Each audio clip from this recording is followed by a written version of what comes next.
Costing फटाफट। Overhead Part 4 Repeated Distribution Method। Hello friends, costing फटाफट पे आप सबका स्वागत है। पिछले लेक्चर में हम लोगों ने पढ़ा था ओवरहेड का मेथड, जिसमें हम लोग ओवरहेड के रीअपोर्शनमेंट की बात कर रहे थे और रीअपोर्शनमेंट पे हमने पढ़ा था एल्जेब्रिक इक्वेशन मेथड, और उसी को आगे बढ़ाते हुए आज हम लोग पढ़ेंगे उसका दूसरा मेथड, जो कि है रिपीटेड डिस्ट्रीब्यूशन मेथड।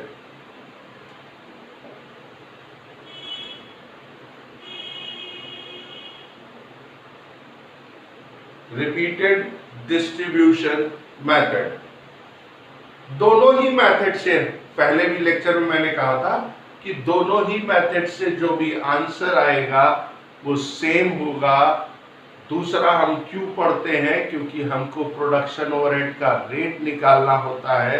ऐसा क्या क्वेश्चन में पूछा जाता है जो हम इस मेथड का इस्तेमाल करते हैं, जिसके लिए वो पूछता है ब्लैंकेट रेट निकालें, प्री डिटरमिन्ड रेट निकालें, ओवरहेड रेट निकालें। उससे भी पहले हम लोगों ने पढ़ा था कि जब हम कॉस्ट शीट बनाते हैं और जब हम फैक्ट्री ओवरहेड्स की बात करते हैं, तो फैक्ट्री ओवरहेड्स में जब अलग अलग डिपार्टमेंट्स के नंबर ऑफ वर्किंग आवर्स दे रखे होते हैं, तो उन वर्किंग आवर्स पर रेट निकालने के लिए हम लोग को ब्लैंकेट रेट चाहिए होता है। ये हमने अपने पीछे वीडियो में पढ़ा था। जिन लोगों ने अभी ज्वाइन किया हो वो मेरा पिछला वीडियो देख सकते हैं, जिसमें हम लोगों ने ओवरहेड्स के बारे में बात करी थी। तो रिपीटेड डिस्ट्रीब्यूशन मेथड में भी पहला काम हमारा होगा कि हमको कुछ खर्चों को एलोकेशन, ये एलोकेशन केवल सर्विस डिपार्टमेंट के लिए, हमने पिछली बार बताया था कि जो ओवरहेड की डेफिनेशन में आते हैं, और ओवरहेड की डेफिनेशन में इनडायरेक्ट जितने भी खर्चे हैं, इनडायरेक्ट मटेरियल, इनडायरेक्ट लेबर और इनडायरेक्ट एक्सपेंसेस जो ओवरहेड को बनाते हैं। लेकिन सर्विस डिपार्टमेंट का कोई भी खर्चा, चाहे वेदर इट इज डायरेक्ट और indirect, is always treated as overhead. इस बात को हमेशा ध्यान रखेंगे। Service department, any expenditure, any overhead, whether it is direct और इनडायरेक्ट, गलत है। कोई भी खर्चा जो डायरेक्ट हो या इनडायरेक्ट हो, अगर वो सर्विस डिपार्टमेंट का है, तो सर्विस डिपार्टमेंट के लिए प्रोडक्शन ओवरहेड रेट निकालते समय उसको हम ओवरहेड की तरह ट्रीट करेंगे। उसी को हम आगे बढ़ाते हुए हम फिर अपोर्शनमेंट करते हैं, और अपोर्शनमेंट हम किसका करते हैं? कॉमन एक्सपेंडिचर्स का करते हैं। वो खर्चे जो सारे डिपार्टमेंट में खर्च होते हैं और जिनको हम सर्टेन बेसिस पर, इसका मतलब basis apportion and on some basis करते हैं। और फिर तीसरा स्टेप हम लोग करते हैं रीअपोर्शनमेंट का। रीअपोर्शनमेंट किसका? सर्विस डिपार्टमेंट के खर्चों का प्रोडक्शन डिपार्टमेंट में रीअपोर्शनमेंट करते हैं, और उसके बाद ही हमको प्रोडक्शन डिपार्टमेंट्स के ओवरहेड रेट्स का पता चल जाता है। प्रोडक्शन डिपार्टमेंट्स के ओवरहेड रेट्स को, इसका मतलब अगर हम नीचे से पढ़ें तो प्रोडक्शन डिपार्टमेंट के ओवरहेड रेट्स को कैलकुलेट करने के लिए ये सारी चीजें हमको करनी होती है। और इस रीअपोर्शनमेंट के लिए हमने पहला मेथड पढ़ा एल्जेब्रिक इक्वेशन मेथड, और आज हम पढ़ने जा रहे हैं रिपीटेड डिस्ट्रीब्यूशन मेथड। इसका मतलब हमको ध्यान रखना है, पहला क्या करना है? एलोकेशन करना है, दूसरा अपोर्शनमेंट, फिर रीअपोर्शनमेंट, और लास्ट में हमको मिल जाएगा ओवरहेड रेट। इसका मतलब क्वेश्चन में ये तीन पार्ट में भी पूछ सकता है। अगर वो 10 नंबर का क्वेश्चन है तो ऐसा होगा, पहला स्टेटमेंट ऑफ अपोर्शनमेंट बनाएं, दूसरा रीअपोर्शनमेंट करें, और तीसरा कैलकुलेट ओवरहेड रेट। ऐसे भी हो सकता है, तब वो मार्क्स का क्लासिफिकेशन 10 नंबर बाइफरकेट हो जाएंगे, और अदरवाइज वो पूछ सकता है कैलकुलेट ब्लैंकेट रेट क्या है, प्री डिटर्मिन्ड रेट क्या है ऑफ डिफरेंट प्रोडक्शन डिपार्टमेंट्स। जैसा कि हम लोगों ने पिछले लेक्चर में देखा था कि हम मान लेते हैं कि हमारे पास कुछ प्रोडक्शन डिपार्टमेंट्स है और कुछ हमारे पास सर्विस डिपार्टमेंट्स है, तो हम लोग मान लेते हैं P1, P2 और P3 प्रोडक्शन है और S1 और S2 हमारे पास सर्विस डिपार्टमेंट्स हैं। और क्वेश्चन में कहा गया था कि प्रोडक्शन ओवरहेड रेट्स निकालें, उसी के निकालने के लिए हम लोग ये सारा काम करने जा रहे हैं। हमने कहा पहले कुछ खर्चे दे रखे हैं, लेकिन सर्विस डिपार्टमेंट के खर्चे जो डायरेक्ट नेचर के हैं उनको भी हम ओवरहेड की तरह ट्रीट करेंगे। तो मान लेते हैं कि क्वेश्चन में दे रखा है डायरेक्ट मटेरियल। आप सबसे इतनी कोशिश है मेरे साथ जुड़ने की कोशिश करें। क्वेश्चन आपके सामने है और क्वेश्चन में दे रखा है कि डायरेक्ट मटेरियल, यहां पर हम लोग देख लेते हैं, डायरेक्ट मटेरियल दे रखा है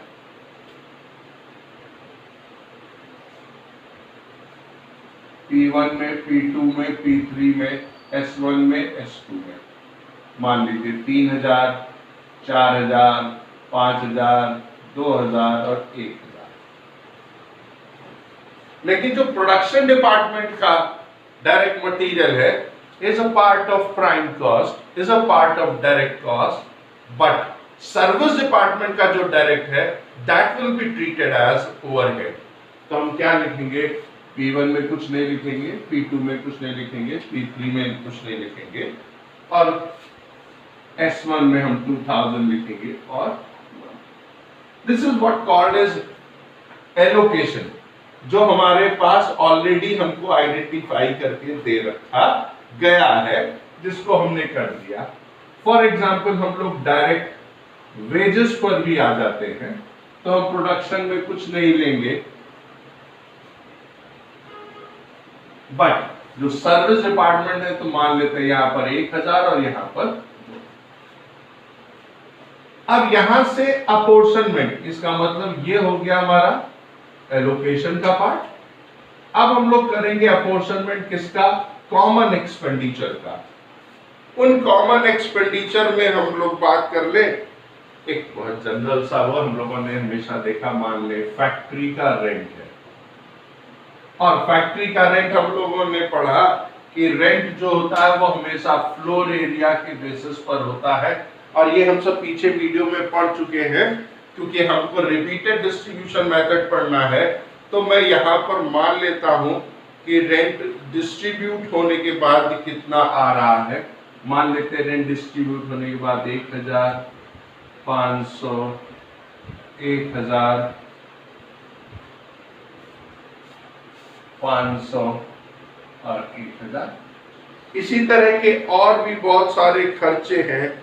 हम लोग मान लेते हैं पावर दे रखी है, और उस पावर की कॉस्ट हमको क्वेश्चन में टोटल दे रखी थी 2500, बट जब हम अपोर्शनमेंट कर देते हैं तो 500, 800, 500, 150 एंड 250। इसी तरह से डेप्रिसिएशन है, मान लेते हैं 3000, 2000, 5000, 1000 और 500। और हमने मान लिया कि हमने सारे खर्चों को अपोर्शन कर दिया। मेरा ऑब्जेक्टिव इस वीडियो का ये नहीं है कि हम लोग अपोर्शनमेंट फिर से पढ़ें, हम लोग प्रीवियस वीडियो में पढ़ चुके हैं। अगर कंफ्यूजन है तो प्रीवियस वीडियो में जा सकते हैं, वहां देख सकते हैं। और हमने इनका टोटल कर दिया, तो ये हमको मिल जाएगा टोटल ओवरहेड्स। यहां पर हो गया 4500, 3300, 6500, 2 3 4 4600, 4650, 2 3 और 1 4 और 4.5, 4750। ये हमारे पास ओवरहेड्स आ गए डिपार्टमेंट के हिसाब से। अब हमको क्या करना है, रीअपोर्शनमेंट करना है। यहां से हम क्या करेंगे, रीअपोर्शनमेंट, और रीअपोर्शनमेंट के लिए हम लोगों को क्वेश्चन में मेथड दे रखा है रिपीटेड डिस्ट्रीब्यूशन।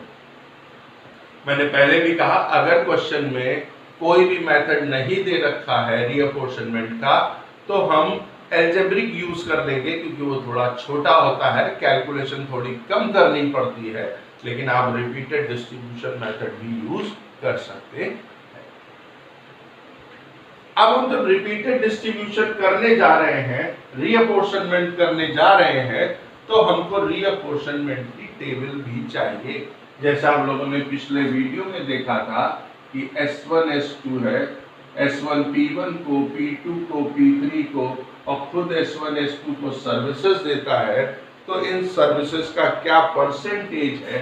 तो मान ले ये 45 है, ये 15% है, जगह थोड़ी कम है तो हम मान लेते हैं 45 है, ये हो गया, ये 30% हो गया, ये 45, 8, 90, 10 और ये 10% हो। इस तरह से इसका टोटल करेंगे तो 100% होगा। इसका मतलब S1 अपनी सारी सर्विसेज इन सारे डिपार्टमेंट्स में दे देता है। S2 अपनी सर्विसेज का 60% P1 को देता है, 35% P2 को देता है, P3 को कोई सर्विस नहीं देता है, और 5% S1 को देता है। तो इस टेबल का मतलब है S1 अपनी सर्विसेज का 45% P1 को, S1 अपनी सर्विसेज का 15% P2 को, 30 P3 को और 10 S2 को देता है। S2 अपनी सर्विसेज का 60% इनको, 35% इनको, S2 P3 को कोई सर्विसेज, ऐसा नहीं कि हर आदमी हर एक को सर्विसेज देगा, यहाँ पर इसकी सर्विसेज नहीं चाहिए। 5% S1 को और S2 को, डैश का मतलब है S2 अपनी सर्विसेज डिस्ट्रीब्यूट करता है। अब हम किस तरह से रिपीटेड करेंगे, रिपीटेड मेथड एक्चुअली पूरा कैलकुलेशन है, उसके लिए आपको कैलकुलेटर की जरूरत पड़ेगी। उस कैलकुलेटर को तो अब पहले हम S1 को करेंगे, तो क्वेश्चन अराइज होता है कि सर आपको कैसे पता कि पहले S1 को करना है, हम S2 को भी तो पहले कर सकते हैं। तो जब तक कुछ नहीं कहा गया है तो हम मानेंगे S1 पहले सर्विस देता है, फिर S2 सर्विसेज देता है।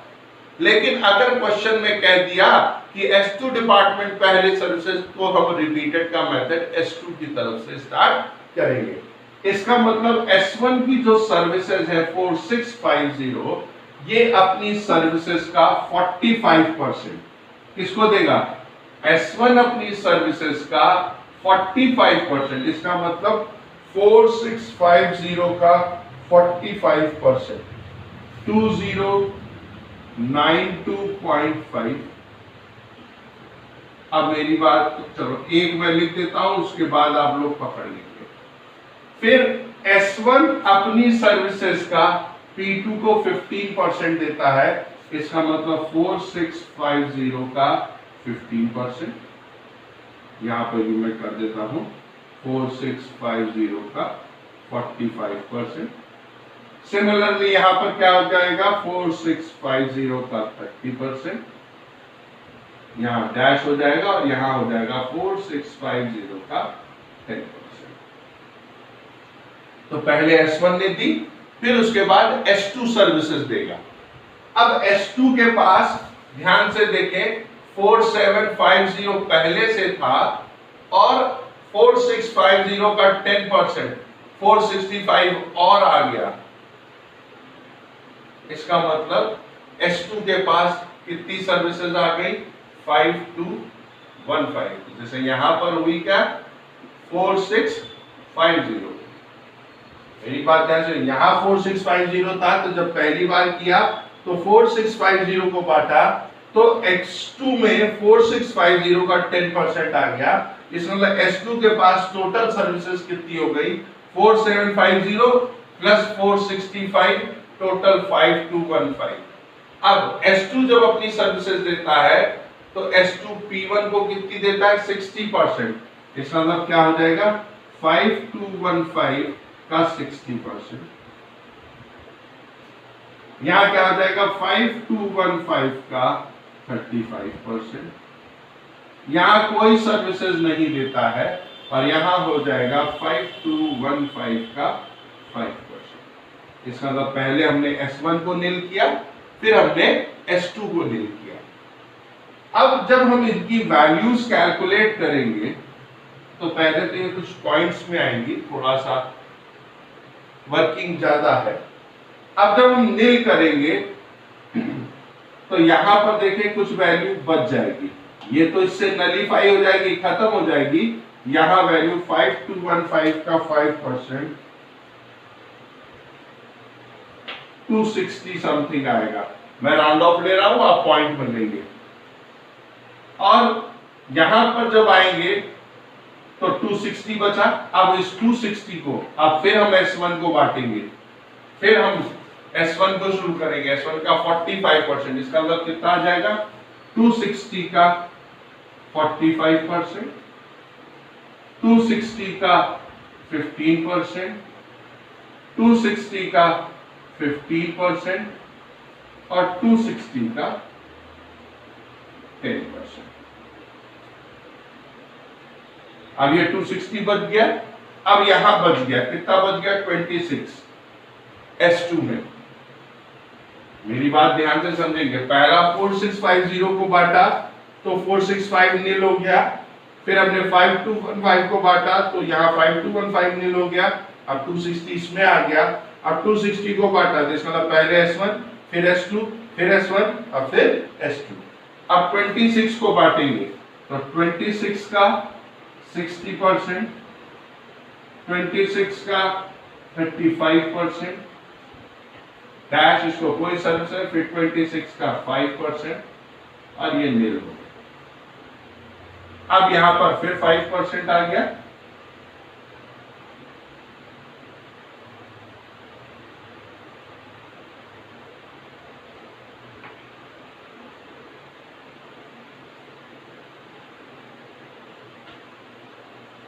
अब कितना बच गया 26 का 5%, ये 1.3 आ गया। अब आपके मन में आएगा सर ये तो कभी खत्म नहीं होगा। ये बिल्कुल सही बात है, हम बांटते रहेंगे तो कुछ ना कुछ डेसिमल में आता रहेगा। तो हमने नियम बना लिया कि जब 1 रुपए से कम रह जाएगा तब रीअपोर्शनमेंट करना बंद कर देंगे। तो ये अभी 1 रुपए 30 पैसे है, तो एक बार हम और इसको बांट लेते हैं। तो 1 रुपए 30 पैसे का 45%, 1 रुपए 30 पैसे का 15%, 1 रुपए 30 पैसे का 30% और 1 रुपए 30 पैसे का 10%। अब ये ऑलमोस्ट 1 रुपये से कम हो गया। अब देखेंगे यहाँ पर सारे खर्चे नील, अभी नील नहीं होंगे तो कुछ पॉइंट में बचेगा 0.04, क्योंकि राउंड ऑफ है। बट हमने कहा जब 1 रुपए के नीचे रह जाएगा तो उसको हम 0 कर देंगे। अब सारा खर्चा ट्रांसफर होकर कहाँ आ गया P1, P2 और P3 में। इसका मतलब हमको ये क्या मिल गए ओवरहेड्स। किसके मिल गए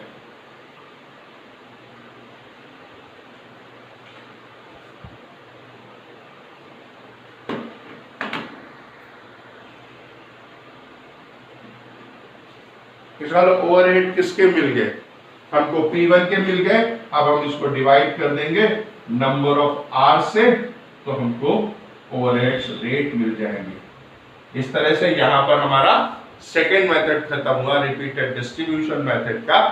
होप आपको मजा आया होगा। अगर मजा आया हो तो लाइक करें, सब्सक्राइब करें, शेयर करें और अपने दोस्तों को रिकमेंड करें। बहुत आसान शब्दों में आपको समझाया जा रहा है कि इस तरह से मेथड का इस्तेमाल करें। Till then bye bye.